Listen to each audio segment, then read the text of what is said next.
คืนที่5เพดานแอนสาวน้อยที่กำลังเร่งพิมพ์รายงานอยู่ในห้องนอนของเธอก็ได้ยินเสียงหนูวิ่งบนฝ้าเพดานไม่รู้ว่าเป็นรอบที่เท่าไหร่แล้วกับการที่ต้องทนรำคาญเสียงเจ้าหนูวิ่งอยู่บนนั้นครอบครัวของเธอพยายามวางยากำจัดแล้วก็ไม่เป็นผลและด้วยสถานะทางการเงินของครอบครัวที่ไม่ดีนักจึงไม่มีเงินจ้างบริษัทกำจัดโดยเฉพาะไหนจะต้องคอยซ่อมแซมฝ้าเพดานบ้านหลังน้อยชั้นเดียวที่เริ่มผุพังมากขึ้นทุกทีจะอุดรูไหนเจ้าหนูวายร้ายพวกนี้ก็ขยันกัดแทะมุดเข้าไปซ่อนเร้นได้ทุกที่ในช่วงหลังๆมานี้เธอรู้สึกแปลกใจว่าทำไมมันเริ่มจะเยอะขึ้นแล้ววิ่งกันถี่มากขึ้นยาที่วางไว้ล่อมันมากินจะรู้ผลได้อีกทีก็ตอนที่กลิ่นเหม็นเหมือนอะไรบางอย่างเน่าลอยมาจากด้านบนฝ้าเพดานแล้วก็ต้องเป็นพ่อหรือพี่ชายของเธอที่ต้องปีนขึ้นไปบนฝ้าดูและจัดการซากศพของเจ้าหนูจอมตระกะที่โชคร้ายตัวนั้นอีกแล้วเสียงของพวกมันวิ่งบนนั้นอีกแล้วแอนถอนหายใจเฮือกใหญ่ด้วยความรำคาญบางครั้งยาที่ล่อไว้ก็ช้าเกินกว่าจะเห็นผลหรือแม้จะใช้กาวดักและวิธีต่างๆนานาก็ล้วนแล้วแต่ต้องรอให้มันติดกับเองทุกทีสุดท้ายเธอเลยปล่อยเลยตามเลยคลานจะสนใจ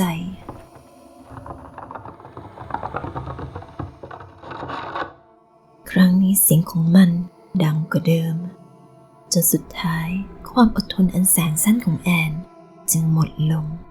ถ้ามันจะวิ่งเล่นกันทั่วเพดานบ้านเป็นพาเลทสนุกกันขนาดนี้พอกันทีแอนคว้าไม้กวาดและตั้งใจจะกระทุ้งฝ้าเพดานให้หนูมันตกใจกลัวกันเสียบ้างแต่ว่าถึงจะเอื้อมสุดแขนแล้วก็ตามปลายไม้กวาดก็ยังไม่สัมผัสกับด้านบนเลยสักนิดและนั่นทำให้เธอรู้สึกหงุดหงิดยิ่งกว่าเดิมก่อนจะผ่าเสียงเรียกใครบางคนให้มาช่วยจัดการกับหนูพวกนี้ก่อนที่เธอจะประสาทกินพ่อของเธอเข้ามาคนแรกเธอรีบฟ้องพ่อว่าเจ้าหนูสกปรกพวกนี้ทำเธอเสียสมาธิพ่อบอกให้เธอใจเย็นไม่เห็นจะต้องหงุดหงิดอะไรขนาดนั้นแอนที่ได้ยินก็เก็บอารมณ์ที่ขุ่นมัวเอาไว้พี่ชายของเธอได้เดินมาจากห้องของตัวเองแล้วเอ่ยถามว่ามีเรื่องอะไรกันด้วยน้ำเสียงของคนที่เพิ่งตื่นนอนเธอรีบขอให้พี่ชายช่วยทำอะไรสักอย่างกับเจ้าหนูพวกนี้เพราะเธอไม่มีสมาธิทำงานได้แต่พี่ของเธอปฏิเสธด้วยความขี้เกียจทันทีแอนพยายามรบเร้าแต่ก็ไม่เป็นผลจนเธอรู้สึกหงุดหงิดและต่อว่าพี่ชายของเธอจนเกิดการทะเลาะกันพอที่เห็นทั้งคู่ทะเลาะก็ได้แต่สายหน้าพลางพูดห้ามทับ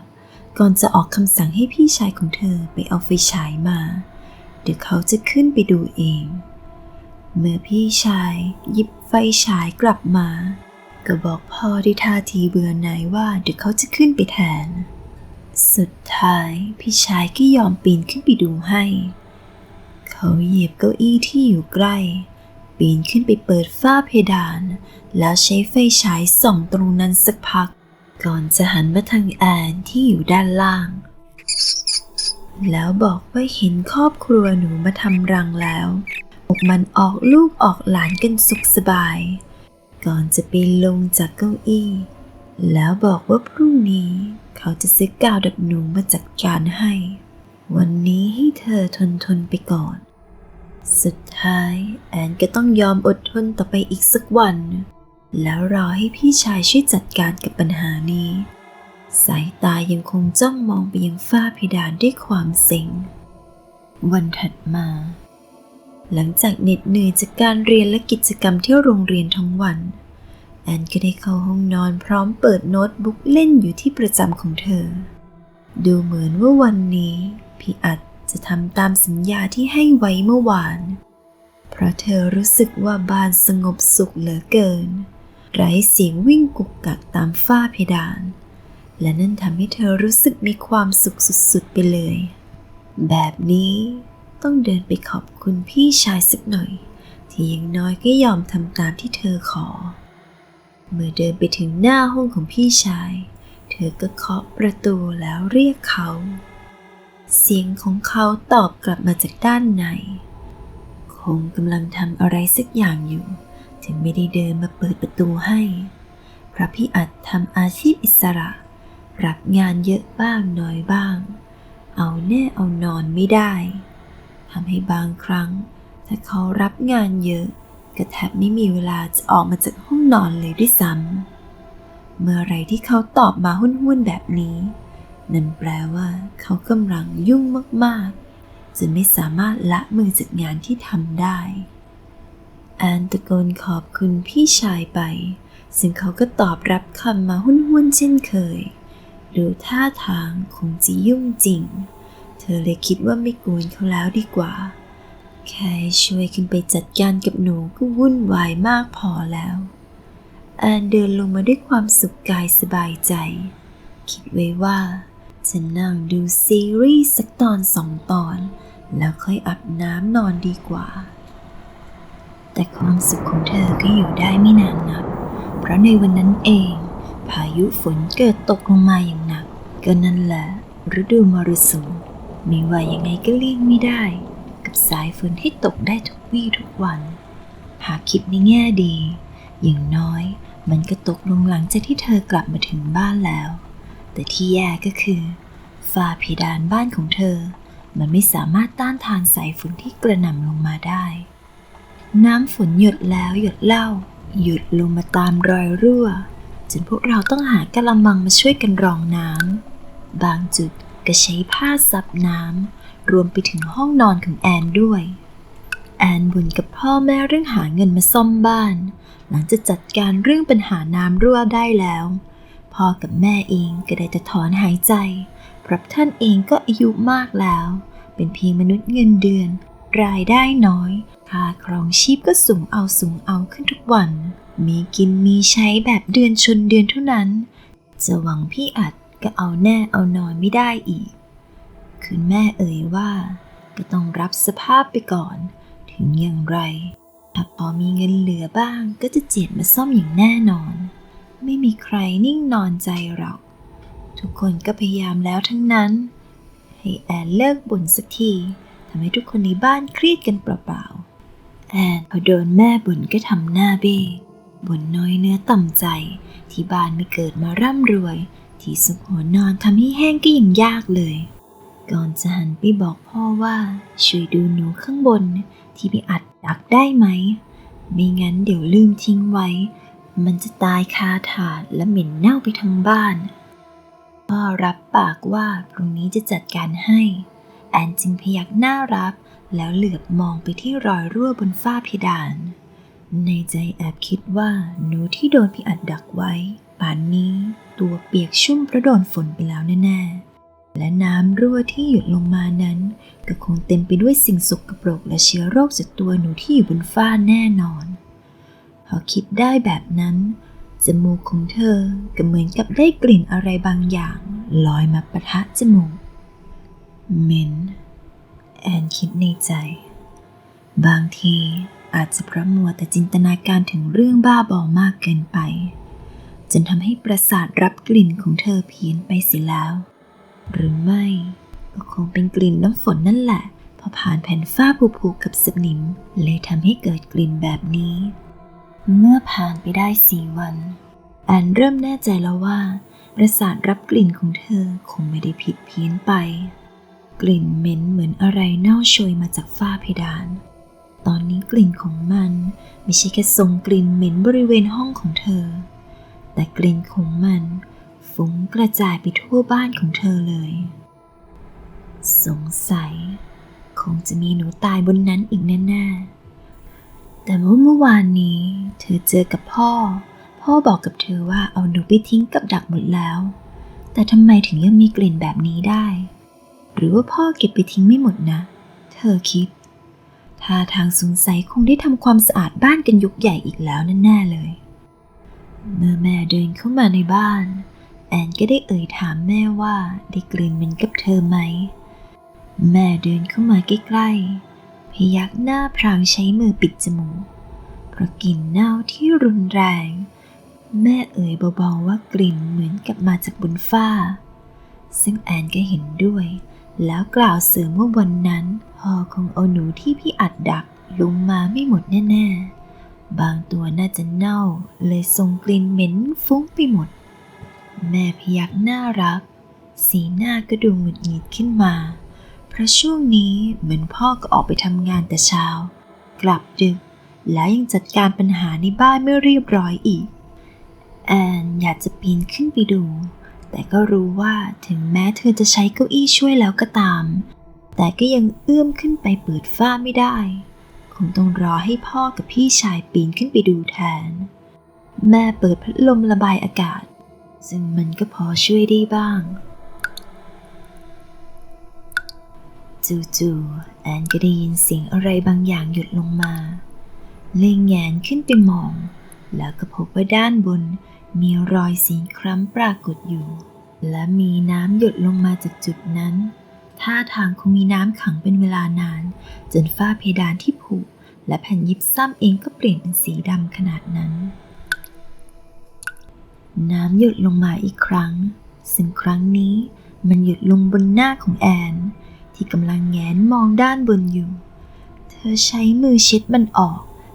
แล้วรับรู้ได้ถึงกลิ่นเหม็นที่ลอยประทะเข้าจมูกและพบว่ามันเป็นกลิ่นเหม็นเดียวกันกับที่เธอได้กลิ่นในตอนนั้นก่อนจะร้องอีด้วยความขยะแขยงเธอหันไปบอกแม่ว่าบางทีคงไม่ใช่กลิ่นหนูตายแล้วมั้งแต่น่าจะเป็นกลิ่นน้ำเน่าที่ขังบนฝ้ามากกว่าแต่แม่กลับบอกว่าไม่ใช่เพราะกลิ่นเหมือนกับซากสัตว์ตายแอนจึงไปตามพี่อัดมาดูในขณะที่กำลังเดินไปตามพี่ชายของเธอก็เจอเขากำลังเดินสวนมาพอดีจึงถือโอกาสเอ่ยขอความช่วยเหลือพี่อัดตอบตกลงแล้วเดินผ่านแอนไปอย่างรวดเร็วเธอมองตามพี่ชายก่อนจะแอบคิดในใจว่าท่าทางเขาคงยุ่งมากจนไม่มีเวลาดูแลตัวเองลักษณะของพี่อัดดูโทรมมากทีเดียวคงอาจจะเป็นเพราะงานของเขาที่ทำให้มีเวลาพักผ่อนไม่แน่นอนใต้ตาของเขาดูคล้ำลึกโหลเหมือนคนไม่ได้หลับนอนตัวก็ซีดหนวดเคราก็ไม่โกนจนยาวเฟิร์มเส้นผมยาวรุงรังยุ่งเหยิงเหมือนไม่ได้สระผมมาหลายวันแถมยังมีกลิ่นบางอย่างโชยออกมาจากตัวอีกสงสัยน่าจะไม่ได้อาบน้ำมาหลายวันก่อนจะเอะใจว่ากลิ่นนั้นมันทำให้แอนรู้สึกคุ้นๆอย่างประหลาดเพราะมันไม่ใช่กลิ่นตัวปกติแต่มันเป็นกลิ่นเดียวกันกับบนฝ้าเพดานนั่นกลิ่นเหม็นนั้นติดจมูกเธอไม่มีทางลืมลงแน่ๆแต่แล้วความคิดบางอย่างก็แล่นเข้ามาในหัวด้วยความที่เธอเป็นคนชอบดูชอบฟังรายการผีบ่อยๆประจวบกับการที่ไม่ได้เจอหน้าพี่ชายทุกวันเลยทำให้ไม่ทันสังเกตว่า2 วันที่ผ่านมาได้เจอหน้าพี่ชายบ้างหรือเปล่าไหนจะกลิ่นตัวแบบนั้นจินตนาการของเธอทำเอาขนลุกก่อนจะรีบเดินตามมาแต่ก็ไม่พบพี่ชายของเธอแล้วแอนถามหาพี่อัดกับแม่ทำหน้างงๆและตอบว่าไม่ทันสังเกตว่าลูกชายของเธอมาแล้วแต่ไม่ทันที่แม่จะได้พูดจบเสียงอะไรบางอย่างเคลื่อนไหวอยู่บนฝ้าเพดานมันเหมือนกับเป็นเสียงของอะไรที่ตัวใหญ่กว่าหนูอยู่ด้านบนและมันก็ไม่ได้หยุดอยู่เพียงแค่นั้นแต่ยังดังไปเรื่อยๆทั่วฝ้าเพดานแอนตะโกนขึ้นไปว่านั่นใช่พี่ชายของเธอไหมเพราะคิดว่าแม่อาจจะไม่ทันสังเกตตอนพี่ชายปีนขึ้นไปก็ได้เสียงดังตึงตังนั้นหยุดไปก่อนทุกอย่างจะเงียบลงไม่มีเสียงตอบจากพี่อัดข้างบนนั้นมันทำให้เธอรู้สึกกลัวจนแม่ที่อยู่ด้วยกันเอ่ยถามเธอว่าเป็นอะไรทำไมต้องทำหน้าอย่างนั้นแอนนิ่งไปครู่ก่อนจะเอ่ยถามแม่ว่า2-3 วันนี้ได้เห็นพี่อัดออกมาจากห้องบ้างไหมแม่ตอบกลับมาว่าไม่เห็น แต่นั่นก็เป็นเรื่องปกติของเขาอยู่แล้วและถามแอนว่าทำไมอยู่ๆถึงถามแบบนี้แอนยืนพูดละล้ำละลักเพราะคิดว่าข้างบนนั้นมันไม่ใช่กลิ่นหนูตายแต่เป็นกลิ่นของอย่างอื่นแต่ยังไม่ทันที่พูดจบประโยคเสียงดังลั่นบนฝ้าเพดานก็ดังขึ้นอีกครั้งจนทำให้เธอสะดุ้งกอดแม่เอาไว้แน่นแอนทำใจดีสู้เสือตะโกนเรียกพี่ชายในตอนนั้นเองฝ้าเพดานมุมหนึ่งก็ถูกเปิดออกก่อนจะเห็นศีรษะของพี่อัดโผล่มาด้วยใบหน้าที่ซีดเผือดดวงตาที่ลึกโหลเบิกกว้างเหมือนกับพร้อมทะลุออกมามันถึงดูน่ากลัวสยดสยองและตกใจไปพร้อมๆกันเขาเรียกเธอและแม่ด้วยน้ำเสียงเย็นๆหน้าขนลุกก่อนที่จะปีนลงมาจากด้านบนแอนถอยออกมาด้วยความตกใจแล้วเข้าไปหลบอยู่ด้านหลังของแม่ชัดแล้วพี่อัดไม่ใช่คนเขาต้องตายไปแล้วบนฝ้าเพดานแน่ๆกลิ่นที่เธอรับรู้นั้นไม่ใช่กลิ่นหนูตายหรอกแต่เป็นกลิ่นศพพี่อัดต่างหากพี่อัดไปที่ชอบเถอะนะอย่ามาหลอกหลอนแอนกับแม่เลยแอนคิดเป็นตุเป็นตะมือก็พนมไหว้ด้วยท่าทางหวาดกลัวยืนขาเข่งสั่นจนฉี่แทบลาดพี่ชายของเธอจ้องเธอนิ่งแล้วค่อยๆเดินเข้ามาใกล้เรื่อยๆโอ๊ยเสียงฝ่ามือของพี่อัดตบลงบนกะโหลกของแอนเข้าอย่างจังทำเอาเธอร้องออกมาแทบไม่เป็นภาษา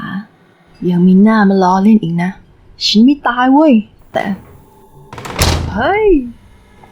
บางสิ่งบางอย่างร่วงลงมาจากฝ้าเพดานและตกลงมากระแทกพื้นบ้านมันทำให้พวกเขาทั้งหมดร้องด้วยความตกใจเพราะนั่นคือร่างของพ่อมือกำลังกุมหน้าอกตัวเองใบหน้าบิดเบี้ยวด้วยความทรมานตามร่างกายเริ่มเน่าและมีร่องรอยของการแทะของหนูที่กัดกินศพจนเนื้อแหว่งไปบางส่วนไม่เพียงเท่านั้นยังมีน้ำเหลืองที่ไหลนองออกมาจากศพส่งกลิ่นเหม็นตลบอบอวนไปทั่วบริเวณพี่อาจที่เห็นก็ร้องไห้ก่อนจะพูดด้วยเสียงเครือพ่อตายแล้วแอนกับแม่ที่ยืนอึ้งทำอะไรไม่ถูกหากดูจากสภาพศพที่เน่าจนกลิ่นออกมาขนาดนี้น่าจะตายแล้วไม่ต่ำกว่า3 วันนั่นมันก็เป็นวันเดียวกันกับที่เธอขอให้เขาขึ้นไปดูหนูที่พี่อัดดักเอาไว้นี่นาถ้าอย่างนั้นแล้วเมื่อวานที่เธอเจอพ่อมันหมายความว่าอะไรล่ะก็ในเมื่อพ่อกลายเป็นศพไปแล้วนี่นาแอนหันไปจะบอกกับแม่แต่แม่กลับล้มหงายท้องตึงไปแล้วคุณแม่